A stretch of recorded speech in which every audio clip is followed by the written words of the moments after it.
இந்த தேர்தலில் ஒரு வெற்றி பெறுகிற ஒரு யுக்தியாக எல்லோரையும் ஒருங்கிணைக்கிற பணியை திரு எடப்பாடி பழனிசாமி முன் எடுத்திருக்கணும். அப்படி அவர் எடுக்காதது ஒரு தவறான சமிக்கையை அதிமுக தொண்டர்களுக்கும் தமிழ்நாட்டு மக்களுக்கும் கொடுத்திருக்கு.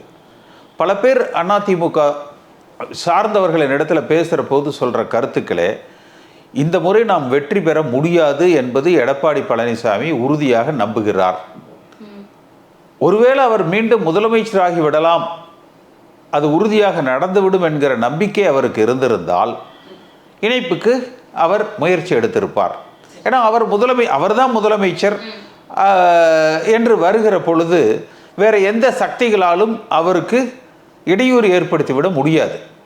அப்போ நாம் இந்த முறை வெற்றி பெறப் போவதில்லை, கட்சியையாவது நம் கட்டுப்பாட்டுக்குள் வைத்து கொள்ள வேண்டும் என்கிற அந்த ஒற்றை புள்ளியில் மட்டுமே அவர் பயணிக்கிறார். இது ஒரு மிக தவறான சமிக்கையை தேர்தலுக்கு முன்பே சென்ற நாடாளுமன்ற தேர்தலில் தோல்வியை உணர்ந்தார்கள் அந்த மெகா கூட்டணி என்பதால்.